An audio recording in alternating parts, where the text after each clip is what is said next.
Hello friends. तो मैं हूं आपका होस्ट और दोस्त दिव्य मनोहर जोशी। तो दोस्तों आज हम स्टार्ट करेंगे व्यंजन।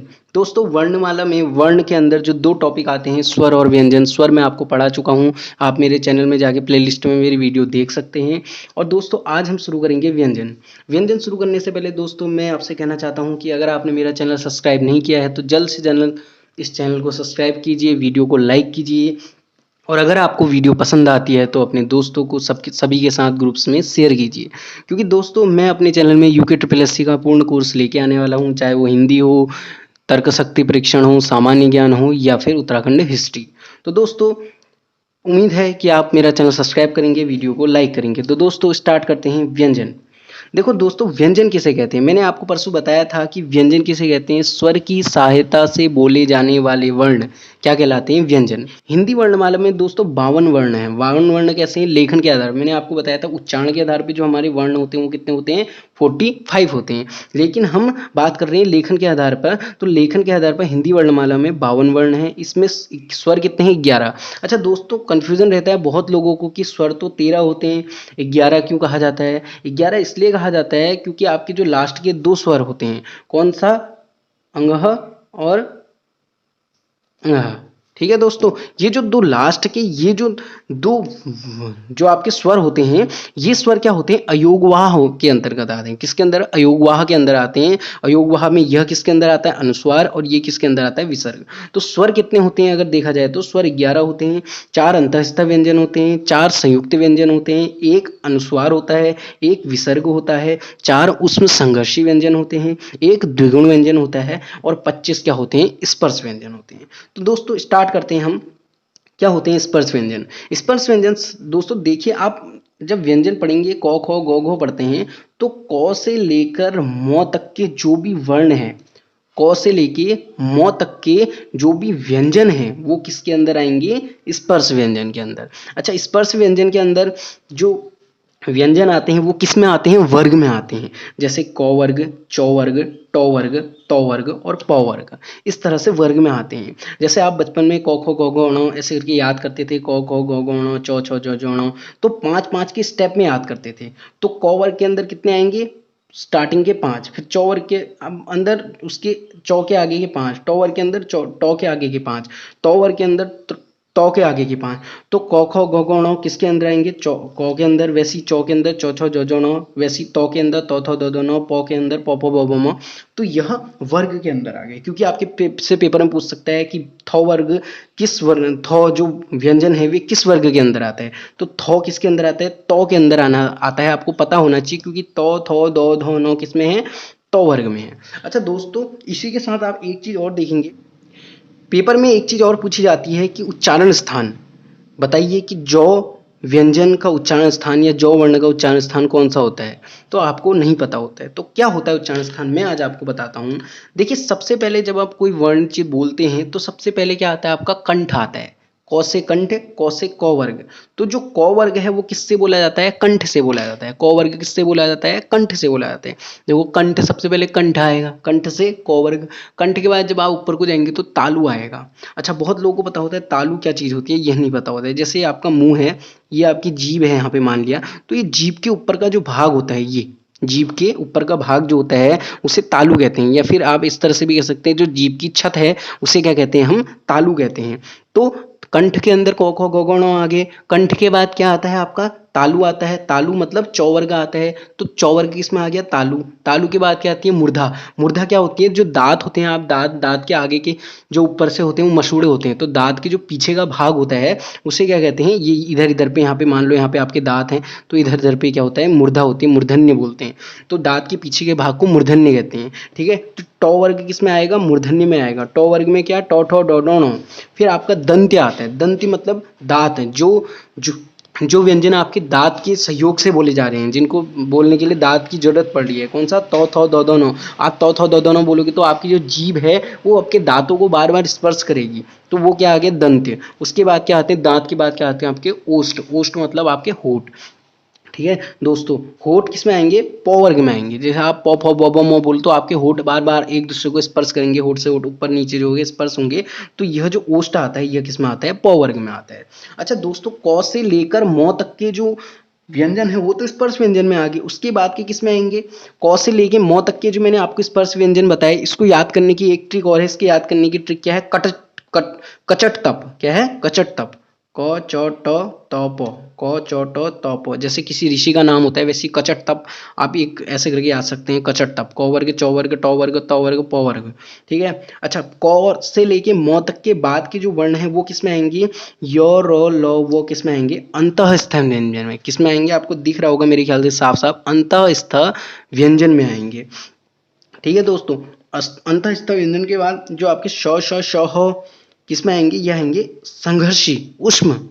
संघर्षी ऊष्म एक ही होता है, इसके अंदर आएंगे। अच्छा, संघर्षी ऊष्म का से मतलब क्या है? संघर्षी ऊष्म से क्या मतलब होता है? संघर्षी ऊष्म से तात्पर्य होता है कि दोस्तों जैसे हम कोई वर्ड बोलते हैं तो बार बार हमारे मुंह से गर्मी पैदा होती है। जिन शब्दों को बोलने में हमारे मुंह में क्या पैदा होती है? गर्मी पैदा होती है। उन्हें क्या कहते हैं? उसमें संघर्षी व्यंजन। तो अच्छा, श जैसे आप कभी ठंडी एरिया में जाना, हिमाचल प्रदेश, मुक्तेश्वर, शिमला, शीतला, ऐसी जो ठंडी जगह है, ऐसी जगह जाओगे तो आपको ठंडे से ऐसे मुंह निकल ऐसे ठंडा लगता है तो शौ निकलता है। तो वो शौ क्यों निकलता है? क्योंकि उस शौ करने से हमारे शरीर के अंदर से क्या होती है? गर्मी उत्पन्न होती है। तो उससे हमको क्या लगती है? गर्मी मिलती है। इसलिए हम शौ बोलते हैं। इसीलिए जो संघर्षीय उसमें व्यंजन है किसमें आते हैं? शौ और हो जिसमें किसमें आते हैं? उसमें संघर्षी व्यंजन में। अच्छा, उसमें और संघर्षी व्यंजन के बाद अगला क्या आता है आपका? संयुक्त व्यंजन। संयुक्त व्यंजन क्या होते हैं दोस्तों? क्षत्रिय वाला छ, अस्त्र वाला त्र, ज्ञान वाला ज्ञ और श्रीमान वाला श। ये जो चार व्यंजन है ये किस में आते हैं? संयुक्त व्यंजन में। संयुक्त व्यंजन इनको क्यों कहा जाता है? क्योंकि ये दो व्यंजनों के मेल से बने होते हैं। पेपर में आपका आता है कि बताइए इनमें से कौन सा संयुक्त व्यंजन है, तो आपको पता होना चाहिए कि ये हमारे चार संयुक्त व्यंजन है। अगर आपको याद होंगे, आपको चार ऑप्शन दिए होंगे, उनमें से जो संयुक्त व्यंजन होगा उसमें आप ट्रिक लगा देना। या फिर आपसे ये कह दिया जाएगा जो गौण संयुक्त व्यंजन है किस किस के मेल से बना है, तो ये इसके मेल से बना है। ये जो छ है ये किसके मेल से? क श के मेल से। त्र किसके मेल से? त और र के मेल में। ठीक है। और जो आपका श्रीमान वाला श है ये किसके? श और र के मेल से बना है। तो ये चीज पेपर में पूछ ली जाती है। संयुक्त व्यंजन के बाद क्या आता है आपके? द्विगुण व्यंजन। द्विगुण व्यंजन में बहुत से बच्चों को कंफ्यूजन होता है, द्विगुण व्यंजन क्या होते हैं, कैसे होते हैं। तो द्विगुण व्यंजन क्या होते हैं? ये जो ड और ढ से ढक्कन, इनके नीचे जब बिंदी लग जाती है तो वे क्या कहलाते हैं? द्विगुण व्यंजन। अच्छा, द्विगुण व्यंजन में लोगों को कंफ्यूज होता है कि शब्द कैसे बनते हैं। तो देखिए, जैसे आप ढक्कन लिखते हैं तो ढक्कन के नीचे कभी बिंदी नहीं आती है ढ के नीचे, लेकिन अगर आप पढ़ाई लिखते हैं तो पढ़ाई के नीचे यहाँ पे बिंदी आ जाती है। ढक्कन में आती है। कभी भी आप ढक्कन लिखा हुआ देखना कहीं पे, ढक्कन के नीचे इस ढो के नीचे बिंदी नहीं दिखेगी, ये नहीं दिखेगी। लेकिन आप पढ़ाई लिखेंगे तो पढ़ाई के नीचे आपको बिंदी लगानी पड़ती है। वैसे ही डमरू बोलते हैं, इस डमरू बोलते वक्त डॉ के नीचे बिंदी नहीं लगाते हैं, जबकि सड़क बोलते वक्त लॉ के नीचे क्या लगाते हैं? बिंदी लगाते हैं। तो यही अंतर है द्विगुण व्यंजन में। जब इस डॉ और ढो से ढक्कन इनके नीचे क्या लग जाए? बिंदी लग जाए, तो वो क्या कहलाएंगे? द्विगुण व्यंजन कहलाएंगे। ठीक है। अगला क्या आता है आपका? अयोगवाह। अयोगवाह दोस्तों अभी मैंने बताया था आपके स्वर कितने प्रकार के होते हैं? 11 प्रकार के। उसमें जो दो होते हैं अंग और अंगह, ये किस में आते हैं? अयोगवाह में आते हैं। अयोगवाह में किसके अंदर आते हैं? अनुस्वार के और विसर्ग के अंदर। ठीक है। ये पेपर में पूछ लिया जाता है कि इसमें से कौन सा अयोगवाह है, या किसमें से इसमें से कौन सा विसर्ग है, कौन सा अनुस्वार है। तो आपको पता होना चाहिए अनुस्वार क्या होता है? जिसके ऊपर बिंदी लगी रहती है अंग, और विसर्ग क्या होता है? जिसके पीछे क्या लगते हैं? विसर्ग लगे रहते हैं। उन्हें क्या कहते हैं? अयोगवाह कहते हैं। अच्छा दोस्तों, उसके बाद क्या आते हैं? अर्धस्वर। अर्धस्वर क्या होते हैं? य और वो। अच्छा दोस्तों, मैंने आपको बताया था अंतः स्थः व्यंजन, बताया था दोस्तों अंतःस्थ व्यंजन। अंतःस्थ व्यंजन के अंदर आपका क्या क्या आया था? य, र, ल और वो। तो दोस्तों अंतःस्थ व्यंजन के अंदर इन सबको कहते तो अंतःस्थ हैं, लेकिन अंतःस्थ अंदर ये किसके अंदर आते हैं?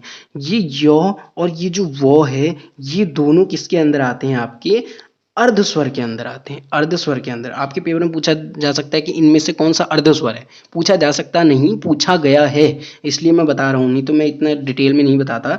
तो अर्धस्वर आपसे पूछा जा सकता है कि इसमें से कौन सा अर्धस्वर है, तो आपको पता होना चाहिए य और वो क्या होते हैं? अर्धस्वर होते हैं। और जो आपका र होता है, र क्या होता है? लुंडित होता है। क्या होता है? लुंडित। अच्छा, आपका जो लौ होता है, लौ क्या होता है? पार्श्विक होता है। आपसे पूछा जा सकता है इसमें से कौन सा पार्श्विक है, इसमें से कौन सा लुंडित है, या इसमें से कौन सा अर्धस्वर है। तो आपको पता होना चाहिए य और वो क्या हो गए? अर्धस्वर हो गए, र क्या हो गया? लुंडित हो गया, और लौ क्या हो गया? पार्श्विक हो गया। ठीक है दोस्तों।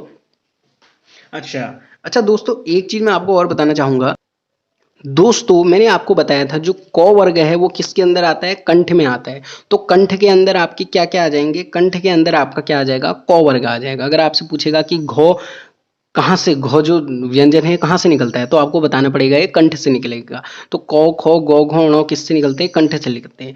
लेकिन कंठ से यही क वर्ग ये सब किसके अंदर आ गए, क वर्ग के अंदर आ गए। तो कंठ से केवल क वर्ग नहीं निकलता है, कंठ से और क्या क्या निकलता है ये मैं आपको बता दोस्तों।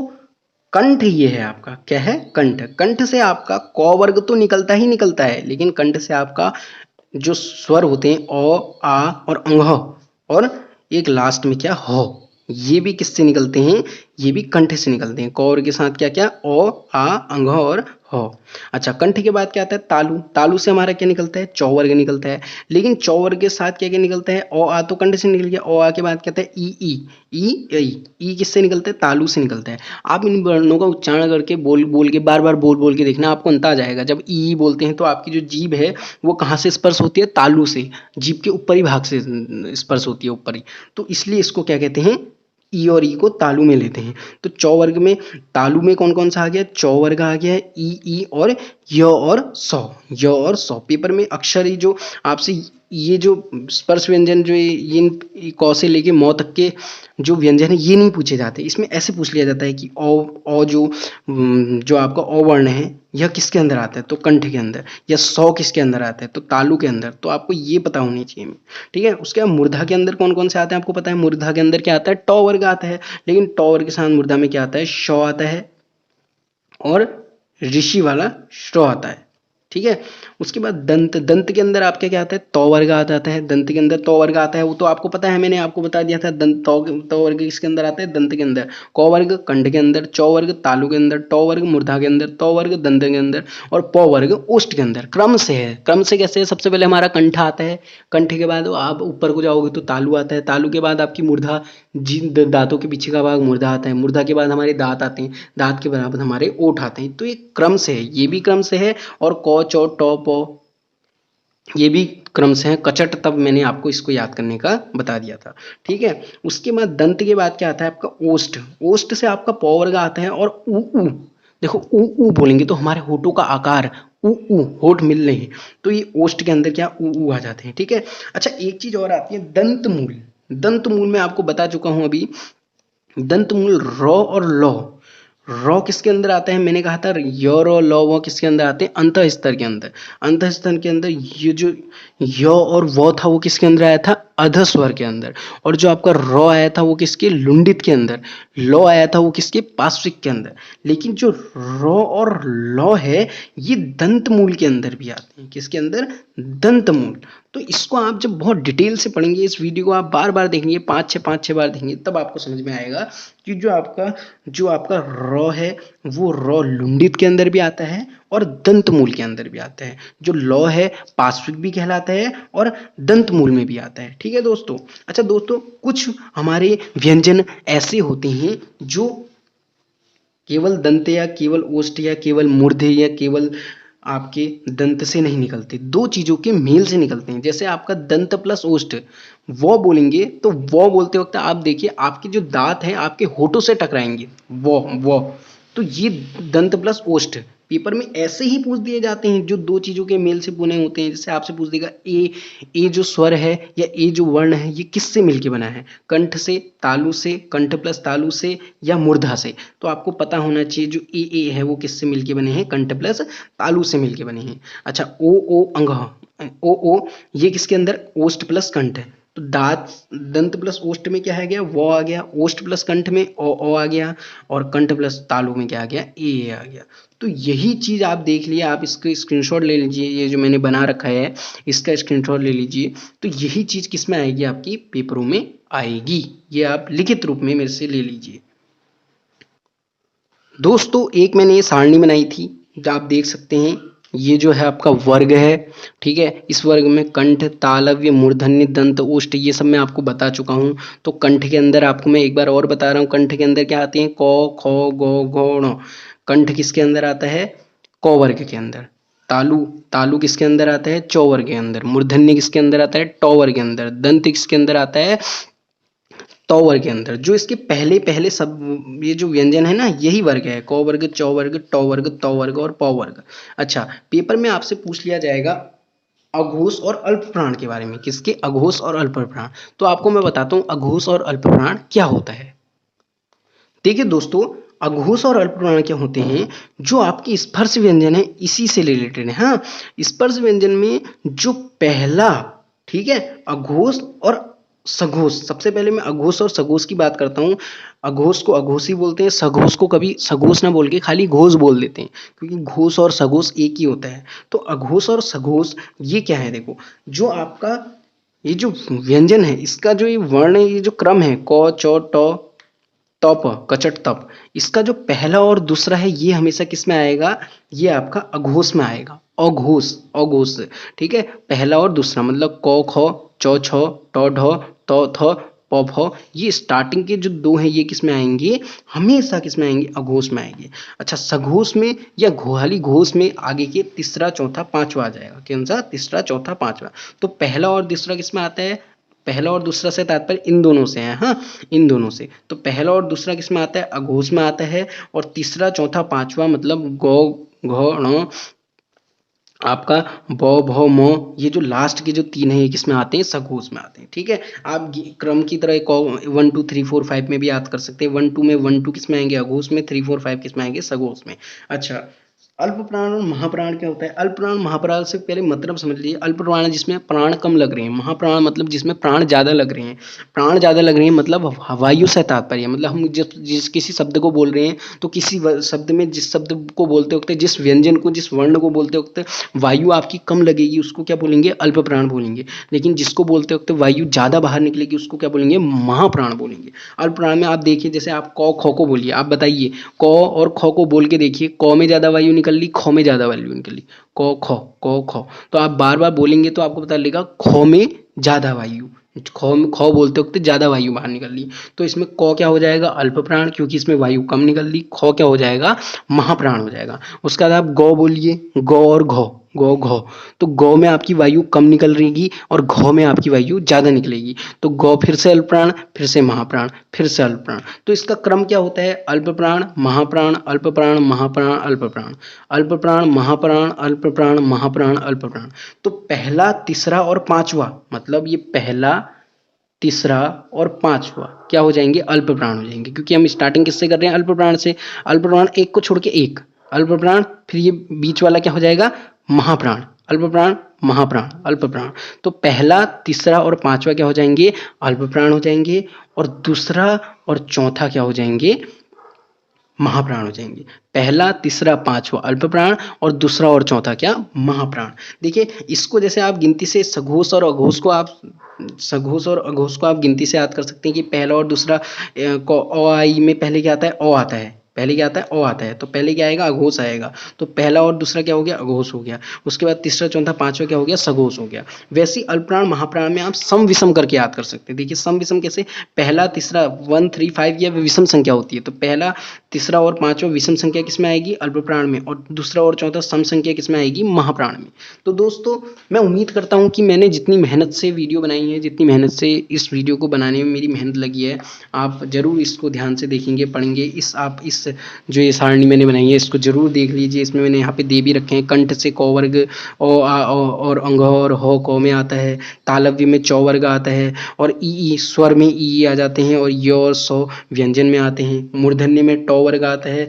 और ये दोनों मूर्धन्य में। दंत में तौ वर्ग आता है, लेकिन दंत में तौ वर्ग केवल क्या आता है? शौ आता है। ठीक है। ओष्ठ में आपका पौ वर्ग आता है। पौ वर्ग से ऊ भी किस में आते हैं? ओष्ठ में आते हैं। ठीक है। कंठ प्लस तालु में ए आता है। कंठ प्लस ओष्ठ में ओ आता है। दंत प्लस ओष्ठ में व आता है। और दंत मूल में क्या आता है? र और ल आता है। तो दोस्तों, मैं उम्मीद करता हूं कि आपको मेरा जो ये व्यंजन से रिलेटेड जो वीडियो थी, मेरा जो लेक्चर था, ये आपको ज़रूर पसंद आया होगा। अगर आपको ये वीडियो पसंद आई है तो इसे लाइक कीजिए, शेयर कीजिए अपने सभी दोस्तों के पास, क्योंकि यूके में इससे रिलेटेड क्वेश्चन बहुत आते हैं। मैं आपको थोड़े से क्वेश्चन का आइडिया दे देता हूँ, लेकिन क्वेश्चन तो मैं आपको अगली वीडियो में बताऊँगा। जैसे मैंने आपको बताया था, क्वेश्चन इस तरह से आपसे पूछे जा सकते हैं। 100 वर्ण किसके योग से बना है? छ जो संयुक्त व्यंजन था ना, छ किसके योग से बना है? हिंदी वर्णमाला में स्वरों की कुल संख्या कितनी होती है मैंने आपको बता दिया है।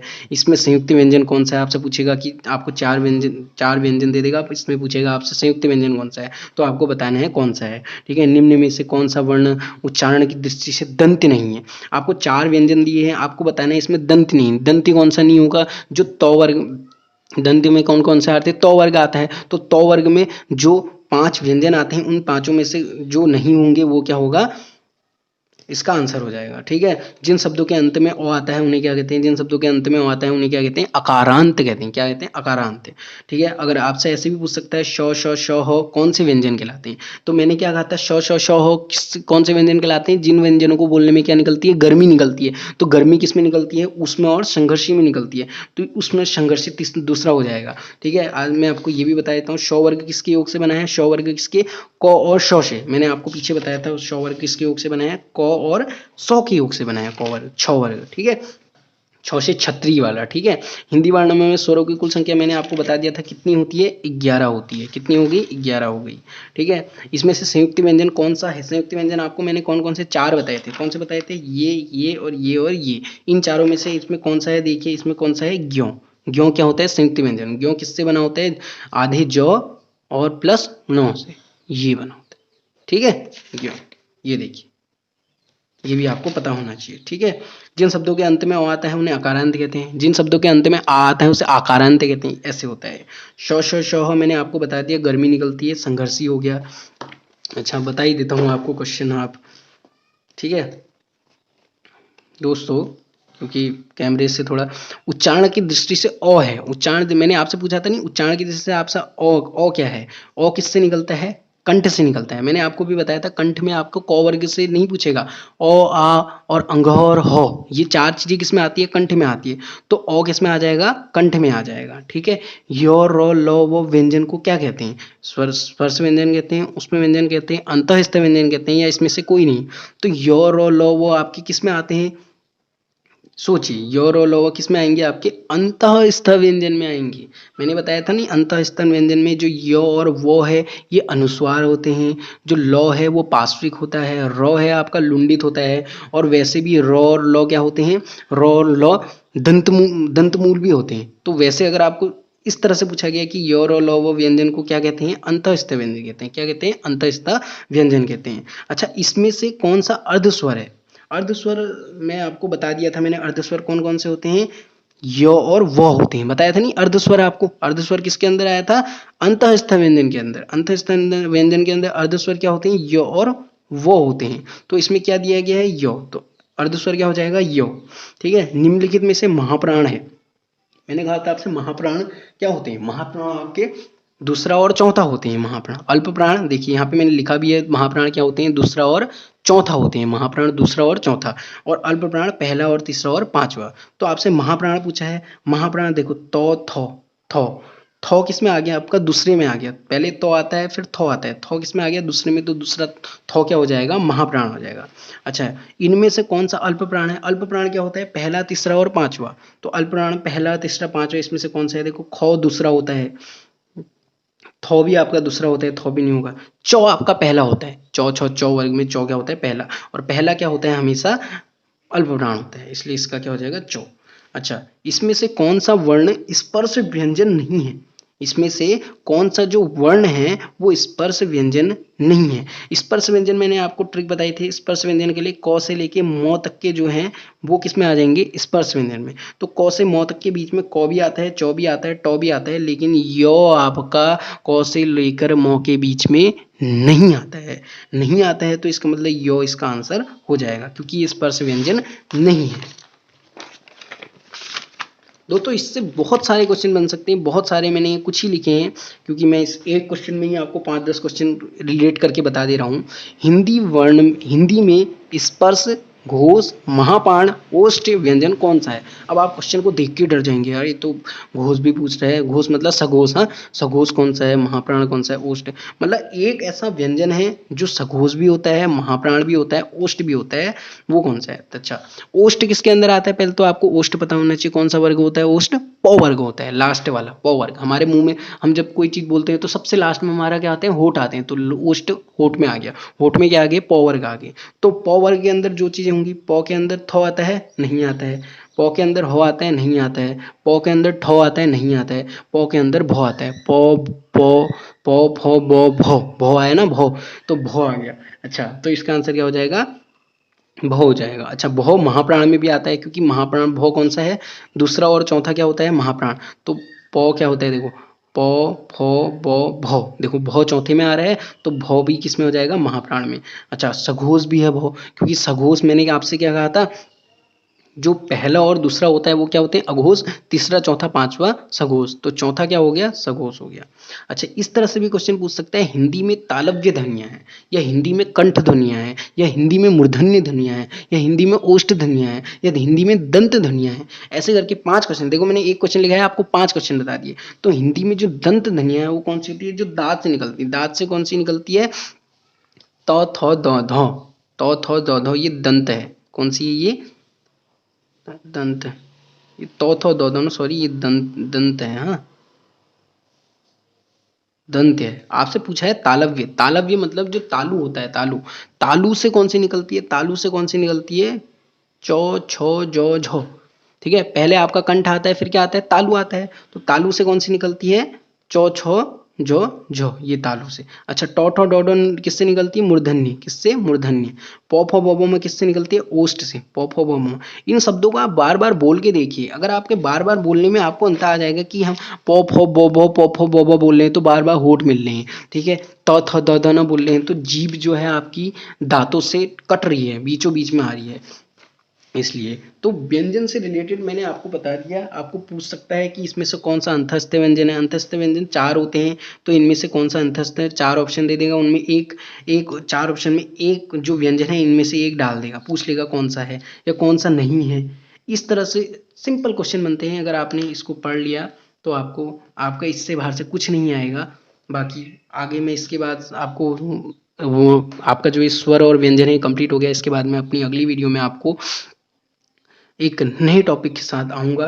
तो दोस्तों, मैं उम्मीद करता हूँ इस वीडियो को ज़्यादा से ज़्यादा लाइक कीजिए, शेयर कीजिए और सब्सक्राइब कीजिए, क्योंकि अगर आप हमारी वीडियो में ज़्यादा व्यू आएंगे तभी हमारा प्रोत्साहन बढ़ेगा, और जितना हमारा प्रोत्साहन बढ़ेगा उतने ही अच्छे से, उतने ही गंभीरता से, उतने ही तल्लीनता से हम अपनी वीडियो बनाएंगे। तो अपनी लास्ट में जाते जाते दोस्तों, हंसते रहिए, मुस्कुराते रहिए। जय हिंद, जय भारत।